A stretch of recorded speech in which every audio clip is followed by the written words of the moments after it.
additional 50, which comes up to about 140 million ounces that you're throwing around. I don't understand this, but here's all I gotta say. Don't go to the damn poker table. Don't go to the blackjack table. Don't go to the slot machine, for crying out loud, even if it's only asking you for $1. Don't do it. Stay the hell out of the casino other than your performance. That's another piece of like what Floyd has done with his money after his fight career. Now, there is the lawsuit that Floyd is in with Showtime, and I don't think Al Heyman's a part of the lawsuit. No, he blames Al Heyman in a lot of the lawsuit for stealing his money. We're $340 million. We'll see if anything materializes out of that or if Floyd just spends more money out of his ass. How does he owe you the money? Why don't you just like... Here's what happened. He pre-sold the fight using my likeness to some company in, I think, Dubai or like the Middle East. This is my understanding of it, for $10 million cash. We ended up doing the fight in the States with a different company. That is the company that put on the fight. A. Smith reveals that Floyd Mayweather, despite earning massive amounts of money during his boxing career, poorly handled his finances and is now facing financial trouble, which has forced him to come out of retirement and earn money by participating in new fights. And you look at it from that standpoint and you say, wow, you're blaming them when in fact it's really, really you, because you can't do what they do every day. Maybe you should go to them to get some lessons. It's a spending issue, not an income. Yes. Paul claims that Floyd Mayweather sold their exhibition fight in advance to a company in Dubai for $10 million and has still not paid him the agreed percentage of his share. He sold our fight with my name and likeness to someone else in Dubai for $10 million cash. It's our fight, bro. Our deal was 15%. He fucking smoked me. So I got 15% of it. 15% of $10 million is $1.5 million. That company that paid him that money is suing him. I actually don't know the status on that lawsuit. I should check in because he still owes me money, but he has a bunch of legal trouble at the moment. That I don't think I'm ever getting the money. He just sold his house in Vegas. Did he really? Yeah. I think he's facing a bunch. Rinsed on that house. He started at $14 million. He custom built the house, by the way, in like 2006. Yeah. Started at 14, reduced to 12, Yeah. 10, 8 came on the market, and it was a lot of house for 8. Yeah. So for 6.6. Oh, he really got Just rinsed. the cost to build that house was 9 or 10. Whoa, he got rinsed. Yeah. Goddamn. It was huge. Goddamn. Who would win in a fight, you or 100 grams? Probably 100 100 to me grams. is a lot. 100 grams. It's a lot of people. Wade Plemons wrote on X, "I told you guys Floyd owes a lot of people a lot of money and he doesn't have it." In another tweet, he added that several of Floyd's commercial properties were foreclosed, according to Business Insider. Joe Rogan also said that Floyd Mayweather earned more than any fighter in history, yet still went bankrupt because of constant extravagant spending, proving that no amount of money lasts without careful management, even when the earnings are extremely high. Even as much money as he's made in his career, which he's probably made as much, if not more money than any boxer ever. Like, there's all these lawsuits. Like, he hasn't been paying things, and he owes money on this and owes money on that. And it's like, and then he's got to come out of retirement. Yeah, that's tough. Yeah. That's tough. I think it's just the lifestyle that Floyd lived. Yes. I think he can't fathom to just live a modest lifestyle. It's like he gotta be lavish. Right. He's got to have those videos where he shows you all the watches, where he opens the case up, you know. All the money. He gotta show that he got $1 million in his backpack. And, you know, he got the latest watch and the latest car and look what I just bought. And when you get into latest watches and latest cars, you get into that like, boy, that money goes quick. Yeah. Bugattis are like $3 million. There's watches that are $3-5 million. That's crazy. Plemons reveals that Floyd Mayweather had to sell his private jet in order to cover legal debts, showing that he owes money to many people and is struggling to handle his overwhelming financial obligations. Flipped a house in Florida from 18 to 20 mil, and he's got a place in LA that's like $25 million he's trying to sell now for like 48, which it's funny how now all of a sudden Floyd's trying to sell all of his assets. What does that tell you? He just sold his private plane as well, which I don't know what that went for, but again, he's offloading assets because he's massively in debt and owes people a lot of money. And he's trying to finance something, whether it's legal fees, whether it's other mortgages, whatever. But yeah, getting a net negative of $4 million on the house you built and then put on the market is probably the worst real estate investment you can make. Outside of maybe a strip club that no one goes to except you. DJ Vlad says that a major jeweler revealed Floyd Mayweather is broke, blaming his extravagant lifestyle and lavish spending habits for his current financial struggles. He explained that this jeweler supplies jewelry to many famous people and told him privately, though he did not reveal the name, that Mayweather is broke. Who everyone else gets their stuff from. And he told me, and I'm not going to say who it is, but he's like, Mayweather's broke. I said, no. He's like, no, really, Mayweather's broke. Now, I don't know if it's true. Right. This is what this guy told me. I'm like, how could he be broke? He's like, yo, he spends like crazy. Yeah. Spends like crazy. I mean, it only could go but so long. I mean, and you're not fighting. Yeah. Because I don't see Mayweather even doing any goofy shit like that. But you would think that your investments would continue to grow. Right. As long as you keep your spending under wraps. Like right now, like I could retire right now. This could be my last interview ever. Right.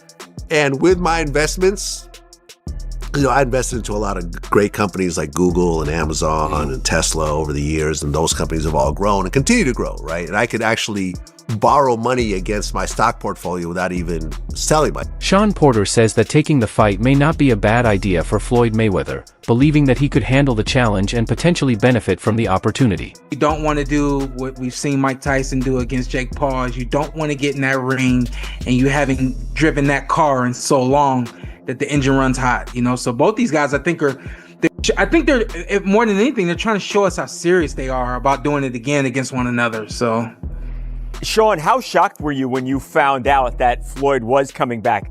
Last time he fights is in 2017 against Conor McGregor. The guy has not fought, I said more than a decade, almost a decade, I should have said, in almost a decade. Even when you're Floyd Mayweather, that's got to be a hard thing to do, and especially when you're 49 years old. So there's some really good pros about it. He's done some exhibitions. He's shown that he still has the abilities that he's had.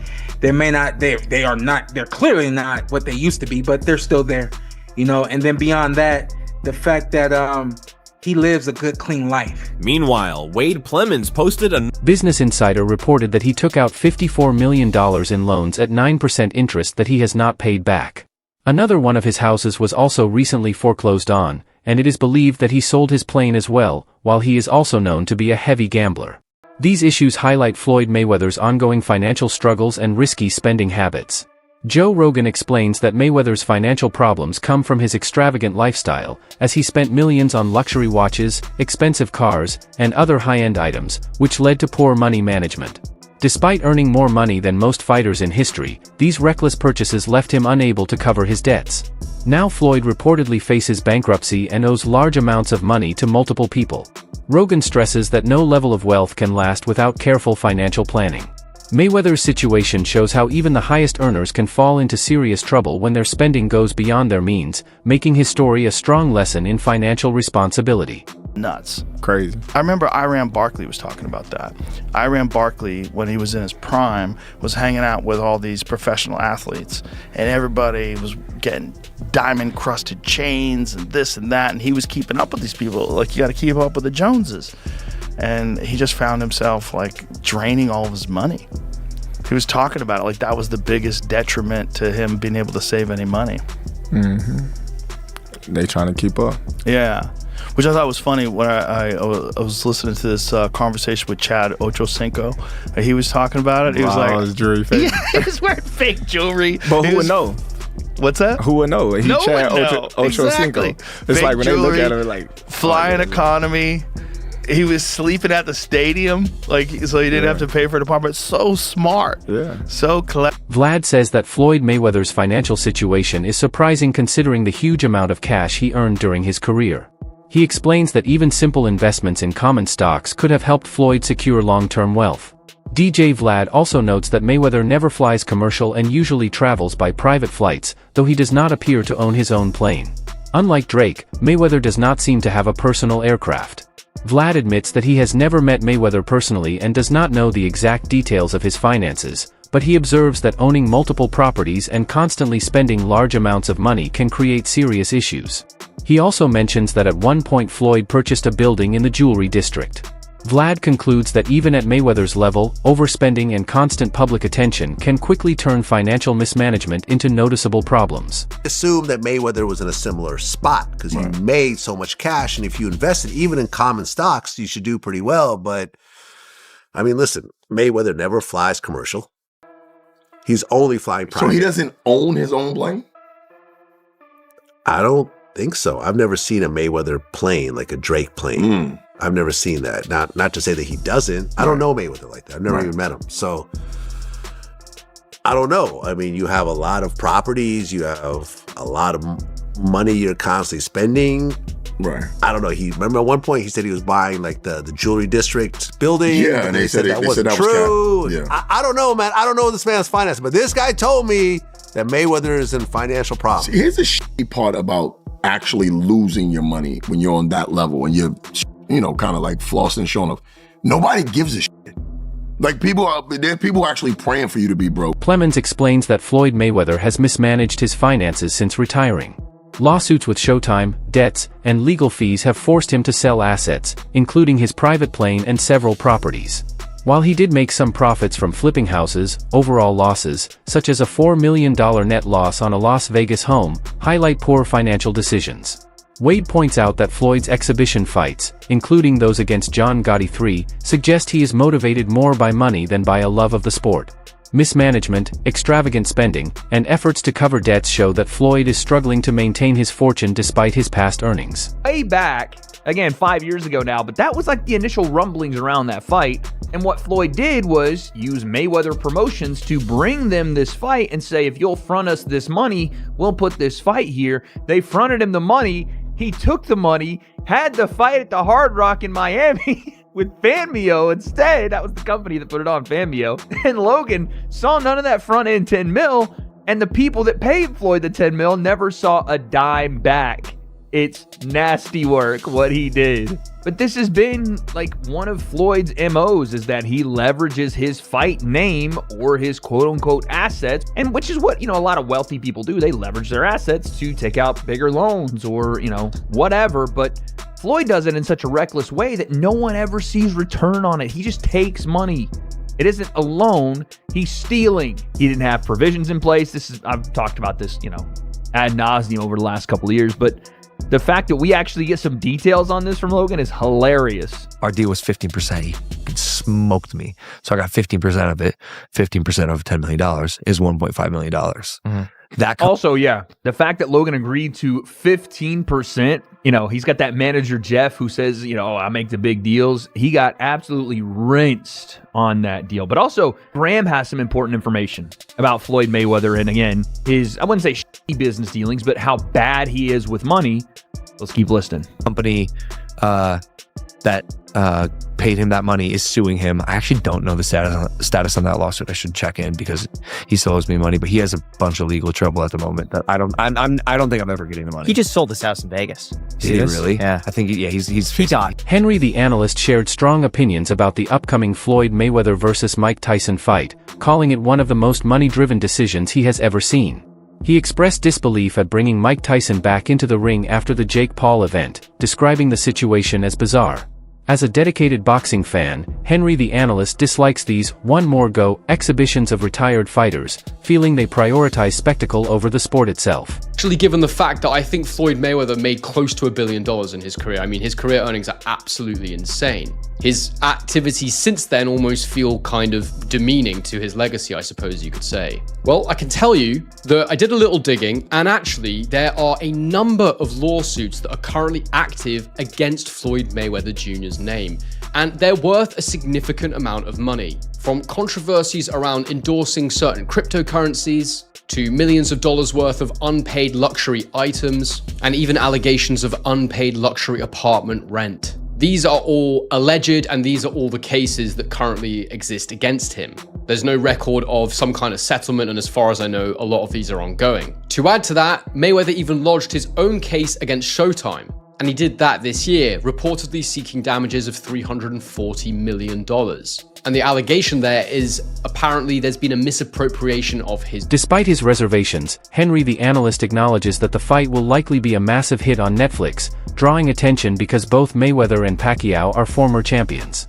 He notes that Pacquiao appears in better shape than expected following his bout against Mario Barrios. Meanwhile, Mayweather hasn't had a proper fight in years, making it unclear who has more left in the tank. Henry admits that, even though he doesn't like the idea, there is genuine intrigue surrounding the matchup. He criticizes the fight as a cash grab, emphasizing that Netflix prioritizes revenue over promoting boxing through regular events. While these spectacles bring exposure, they don't necessarily benefit the sport in the long term. Henry recalls the excitement of the first Mayweather-Pacquiao fight, comparing it to major cultural moments, but feels the current approach exploits fans. Ultimately, he balances his skepticism with recognition of fan interest, encouraging support for authentic boxing content, such as through documentary funding initiatives. A lot of it is to do with just the basic thing of money. The fact that they both need money. Mayweather probably needs it a little bit more than Pacquiao does, but it's there no matter what. One of the strange truths about this one coming into it is they're both going to be having exhibition bouts in the next couple of months. Pacquiao is randomly taking on Ruslan Provodnikov, who some of you may remember was a champion at 140 pounds. And Mayweather's taking on Mike Tyson of all people. I mean, that's the most money motivated thing I've ever heard. It's utterly bizarre. And I don't want to see Mike Tyson anywhere near the ring again, especially after that Jake Paul fiasco. This whole thing's incredibly weird. I don't like it. I'm a proper boxing fan, and these fights to me, this OAP stuff they've got going on when they bring back these old fighters for one more go at each other, it's just not something that I particularly enjoy. Now look, it's going to be on Netflix. It's probably going to be a massive event. I'm probably going to end up covering. Some analysts believe that the upcoming 3-fight deal could be very beneficial for Floyd Mayweather, with the reasoning extending beyond the fights themselves. Each of his opponents in these exhibitions, including Mike Tyson, has immense drawing power and ensures significant attention. Mike Tyson alone attracts millions of fans worldwide, guaranteeing that any event featuring him will generate buzz far beyond typical boxing audiences. This level of exposure can translate into substantial financial gains for Mayweather, potentially helping him recover losses from previous ventures and mismanaged earnings. I love first of all, the fact that he's fighting Mike Tyson. I like that. Why? Because I'm a big Mike Tyson fan. And look, bro, you really can't take it with you. You know what I mean? These guys have an opportunity to be on Netflix and be seen by 40, 50 million people in the fight, in the first fight with Mike Tyson. That's huge. Mike Tyson versus Floyd, I think the highest rated show that has been on television, boxing match that has been in the last, since Ali, probably. Definitely since the days of when ABC was showing things. Over 100 million people watched Mike Tyson fight Jake Paul. You can get Mike Tyson and Floyd Mayweather can do those type of numbers. The 3-fight arrangement is also designed strategically, allowing Floyd Mayweather to earn without depending solely on traditional pay-per-view sales. Analysts suggest that even without a PPV model, the combination of sponsorship deals, international promotions, and live event revenue could be sufficient to restore his wealth. Some speculate that this might be Floyd's most calculated comeback yet, positioning him not only to earn millions but also to stabilize his financial situation after years of extravagant spending. Ultimately, these fights may give Mayweather a chance to reclaim his reputation as a top earner in boxing while achieving a significant financial rebound. Observers are watching closely to see if this 3-fight deal can indeed address his long-standing money troubles. A lot of money in boxing that comes from Greece. Okay, a lot of money is credited to Saudi Arabia for investing in boxing. Sean Porter commented that the Jake Paul vs. Mike Tyson fight was truly extraordinary, capturing massive attention and drawing an incredible crowd. He believes that the upcoming Floyd Mayweather vs. Manny Pacquiao fight, while high-profile, won't generate the same level of excitement or fan turnout. According to Porter, Jake Paul has a unique ability to attract and energize his audience, creating a spectacle that goes beyond boxing itself. Not every fighter possesses this level of influence or fan connection. Porter suggests that, while Floyd and Manny are legendary in boxing, the modern entertainment aspect of fights relies heavily on personalities who can engage fans, something Jake Paul excels at. This illustrates that drawing power in boxing today depends not just on skill inside the ring, but also on connecting with and mobilizing audiences. You look at Mike and Jake, and that did like 108+ million people. And then I think Terrence and Canelo did like 40-something million people. Huge audience, obviously, but not even half of Mike and Jake. Do you think it's ultimately gets a massive audience? Again, because it is too. If you've got Netflix, you can watch this thing for free. You don't got to shell out $100 for a pay-per-view. Does this knock out the 108 that Tyson and Paul did? That's asking a lot, right? That's asking a lot because you have a Jake Paul that's cross. He brings a different kind of crowd. Yeah. Floyd's touched that crowd. Manny, of course, has touched that crowd. But I don't think they're gonna pull in 108. Yeah. They 100%, without a shadow of a doubt, they'll do more than 40.